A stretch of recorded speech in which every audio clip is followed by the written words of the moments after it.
Boa noite a todos, obrigada pela presença. Para alguns que não me conhecem, eu espero que as palavras da noite calem fundo no coração de vocês, como calou no meu. Para aqueles que já nos conhecem, hoje nós estamos trazendo uma proposta diferente. Não que a gente saia dos postulados espíritas, nada disso, a nossa base é a doutrina. Mas o que nós vamos trazer à baila hoje é um raciocínio lógico. Nós vamos deixar de lado aquela fé cega, nós vamos deixar de lado aquela esperança sem ter um corrimão para segurar.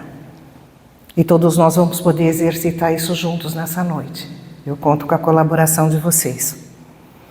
Quando nós escolhemos um tema, nós dividimos a proposta em 4 partes. A primeira é saber quais critérios que nós vamos usar na escolha daquele tema. A segunda parte é saber qual é o roteiro, que metodologia nós vamos abordar dentro do tema. A terceira parte da nossa programação é o cerne, a essência daquele tema que a gente trouxe.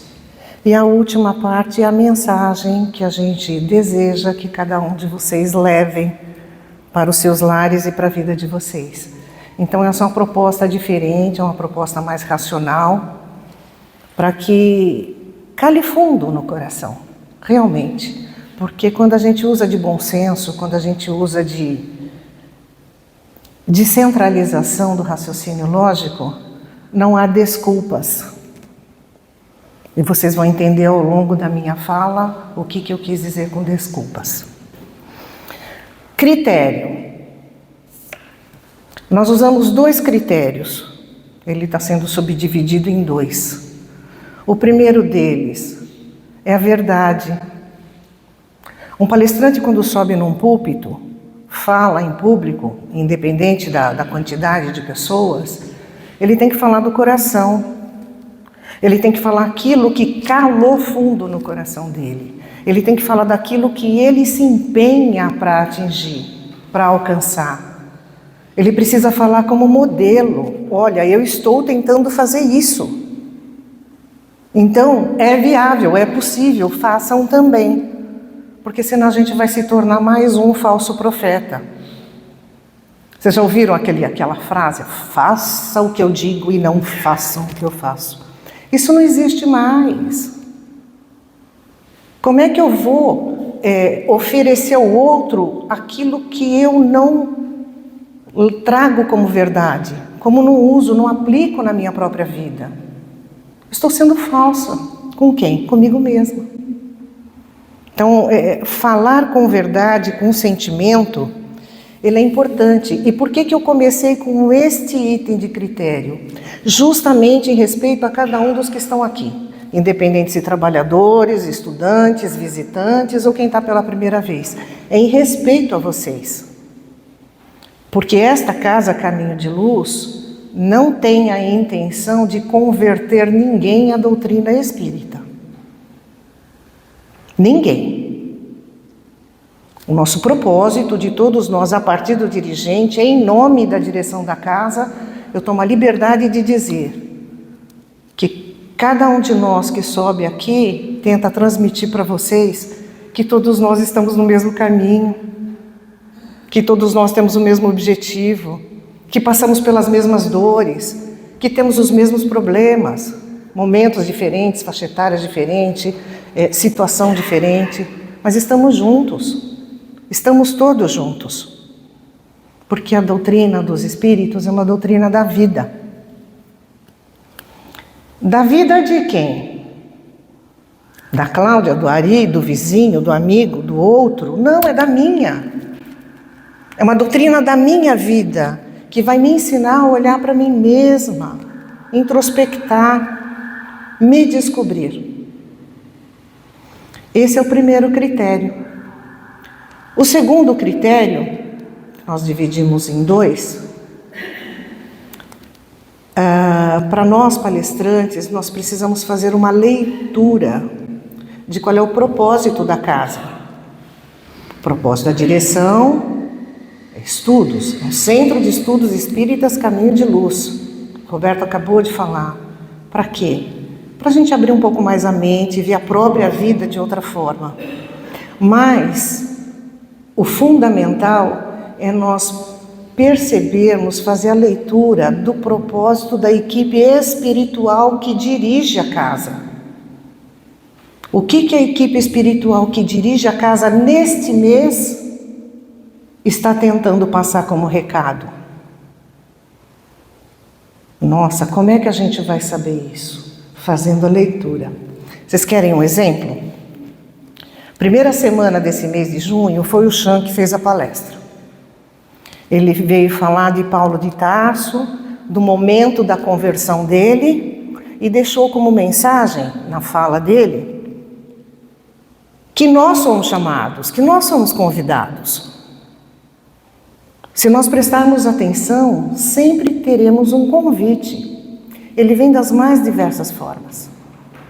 Ah, tá, ele falou de Paulo de Tarso, tudo bem, tem um convite. E na semana seguinte?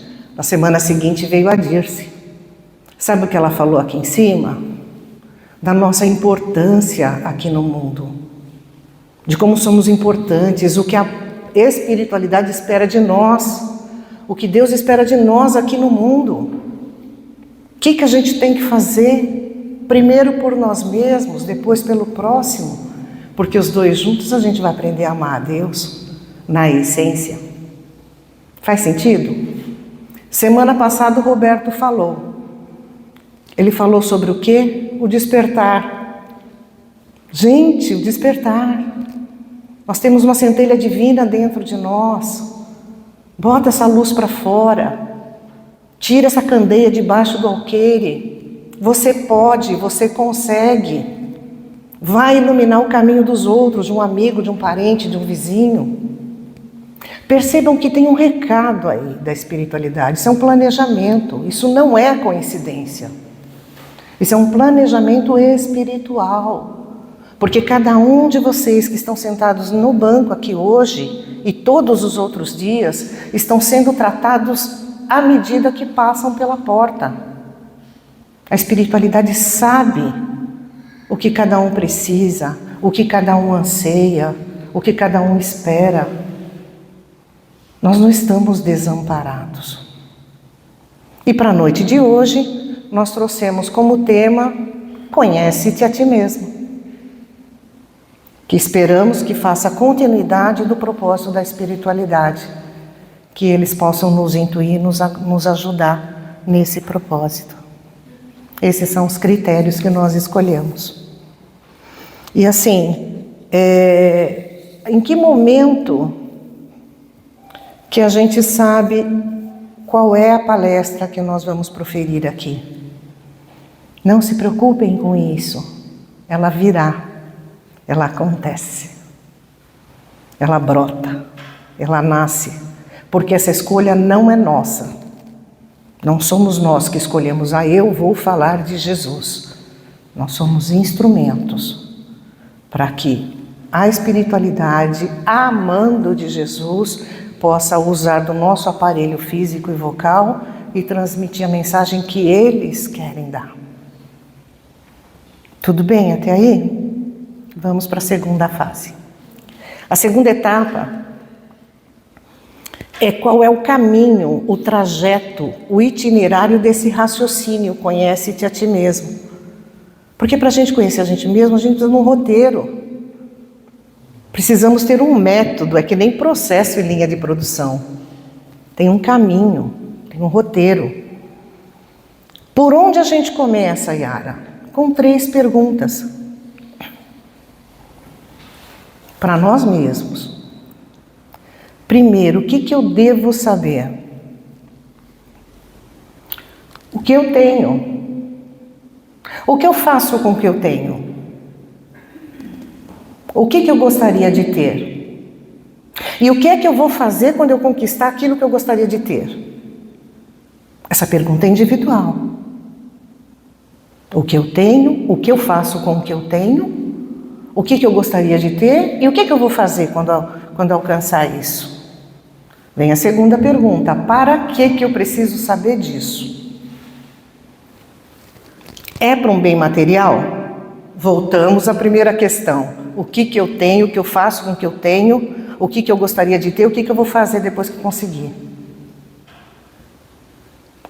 Não é material, é espiritual, precisamos seguir em frente.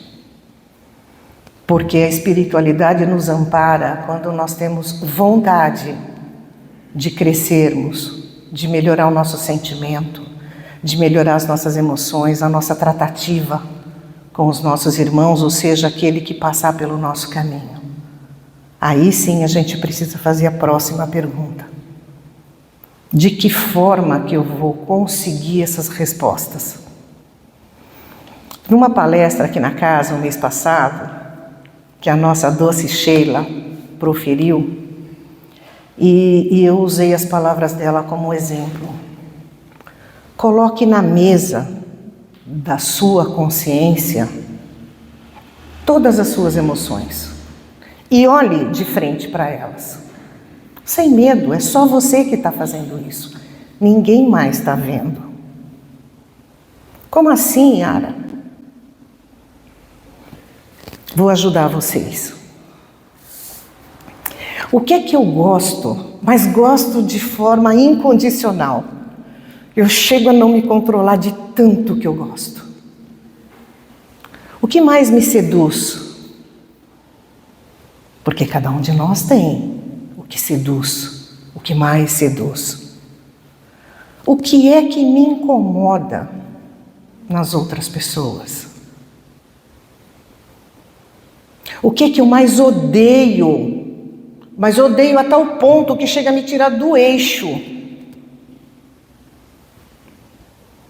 Como é que eu lido com a opinião dos outros quando ela é diferente da minha? Então vocês vejam que quando a gente faz essas perguntas e coloca na mesa da nossa consciência, a gente vai percebendo as nossas tendências, tanto as boas quanto aquelas que precisam ser corrigidas. E diante dessas respostas, a gente pode melhorar essa autoavaliação. Porque agora nós vamos entrar num caminho aonde o que eu gosto, o que eu tenho, o que eu quero, o que eu odeio, até que ponto interfere na vida das pessoas. Porque toda ação tem uma reação. O que é que eu fazia antes que eu não faço mais hoje? O que é que eu não fazia antes e passei a fazer agora? Porque isso interfere. Nós vivemos em sociedade. Qual é o problema que sempre me persegue? É impressionante. Qual é a área da minha vida que eu tenho mais dificuldade? É a vida conjugal. Parceiro, uma parceira, de difícil entendimento, de tolerância às vezes. É na vida familiar. Um pai e uma mãe que não me compreende, um irmão, uma avó, um tio, um cunhado, aquela família que parece que eu não devia fazer parte dela. Parece que eu não devia estar ali. Eu estou na família errada. É na vida social, aquele emprego que ninguém me reconhece, que merecia ganhar mais, eu faço tanto. Eu queria ter mais amigos, eu tenho poucos amigos, eu não tenho amigo, aí eu não gostaria de ter esses amigos.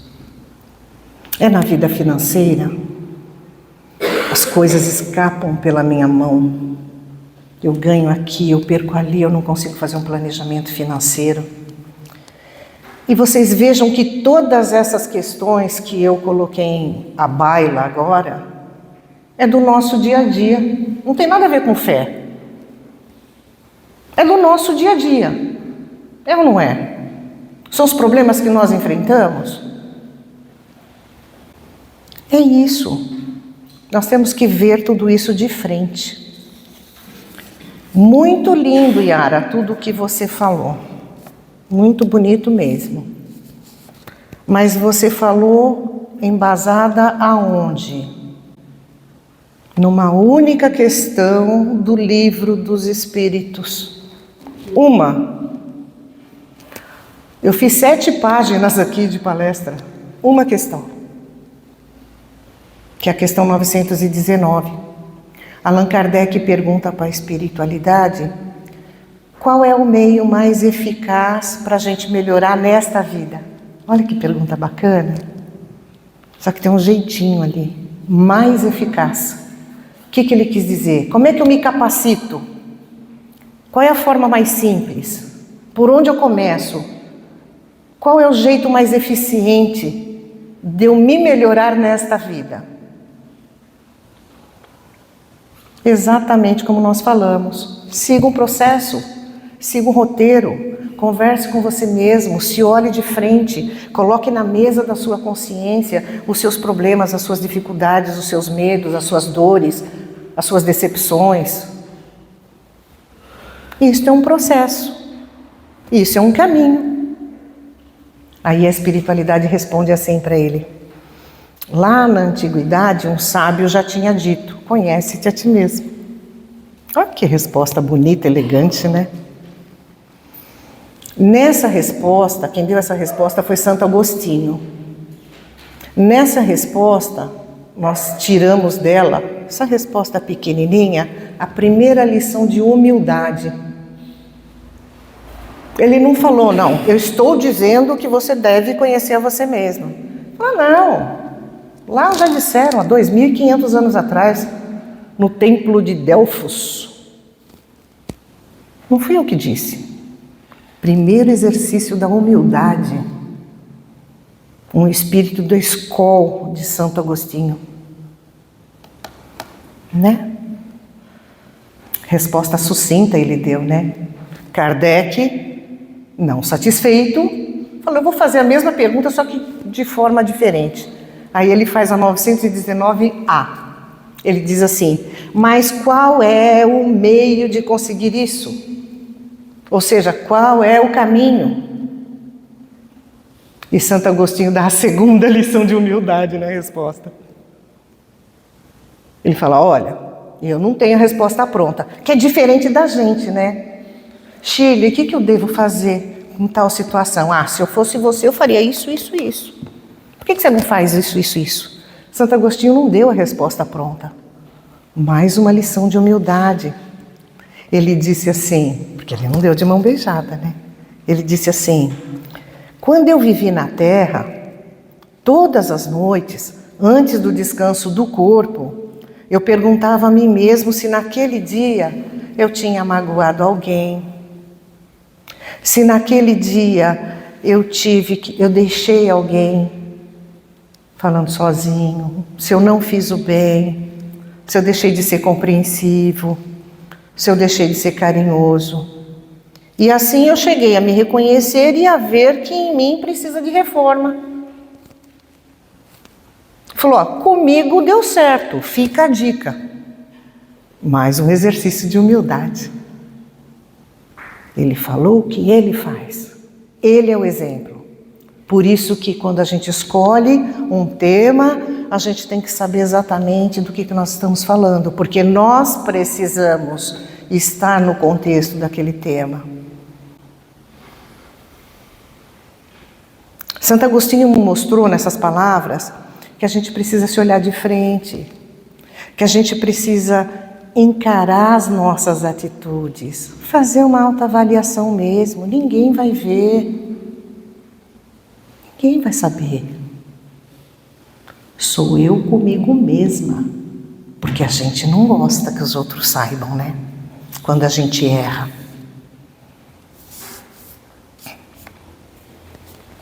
E a beleza desse momento, quando a gente consegue colocar essas questões na mesa, quando a gente consegue se olhar mesmo com transparência, com sinceridade, a beleza disso é que a gente consegue chegar lá dentro do nosso íntimo. Nós encontramos a nossa essência. Nós olhamos para a nossa consciência.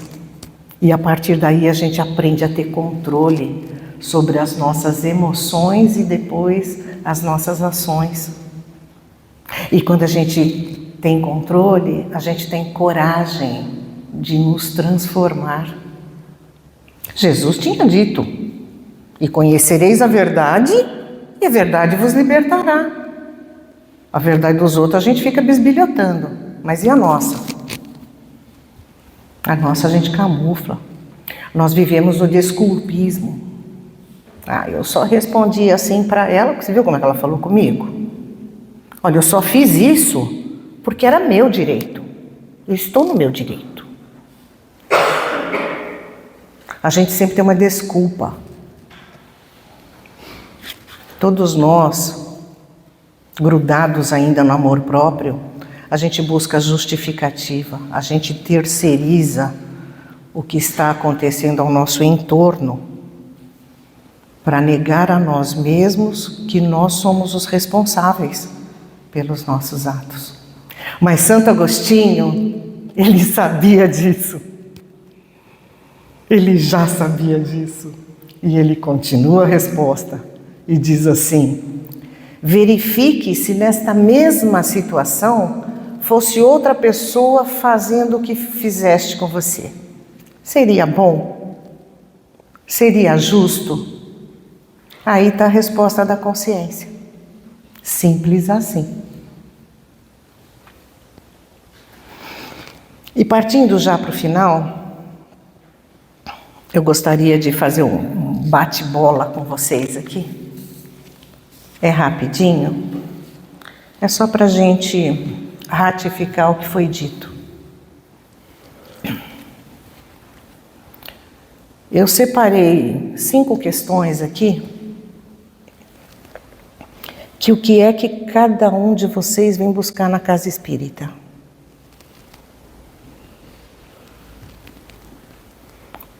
Em contrapartida, o que é que a casa espírita está oferecendo? Vamos fazer esse bate-bola? Mudança.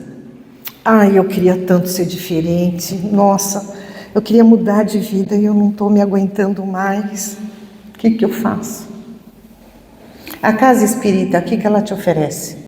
Ela oferece mudança? Sim. Ela diz assim: ressignifica a tua vida. Reveja seus objetivos. Mude seu olhar. Não é isso? Está respondido? Aqueles que vêm à casa espírita buscar esperança. Nossa, será que eu vou sair dessa situação? Eu não esperava essa situação. Tem solução? A casa espírita oferece o que em troca? Esperança? Sim. Ela diz assim: todos nós somos filhos do mesmo Pai. Exercita a fé. Acredita. Mas tem aquele que chega na casa espírita buscando confiança. Ele precisa de um apoio, ele precisa de um corrimão. E ele diz assim: vocês conseguem me ajudar? Eu estou num momento tão difícil da minha vida. O que a casa espírita oferece? Confiança? Sim. Ela diz assim: se blinde, faça o evangelho no lar. Espera, confia. Tem aquele que chega na casa espírita buscando o consolo. Precisava acalmar meu coração, eu estou tão perdida. Já cheguei a pensar até em fazer uma bobagem comigo mesma. O que eu faço? O que a casa espírita oferece? Consolo? Sim. Ela diz assim: olha, estamos todos nós no mesmo barco, tá? Estamos todos caminhando nessa estrada de evolução. Segure na mão de qualquer um de nós aqui, vamos juntos. Prossiga. E tem aqueles que vêm buscar resposta. Por que acontece só comigo? Sempre eu, só comigo. A casa espírita dá a resposta? O que ela oferece? Respostas? Sim.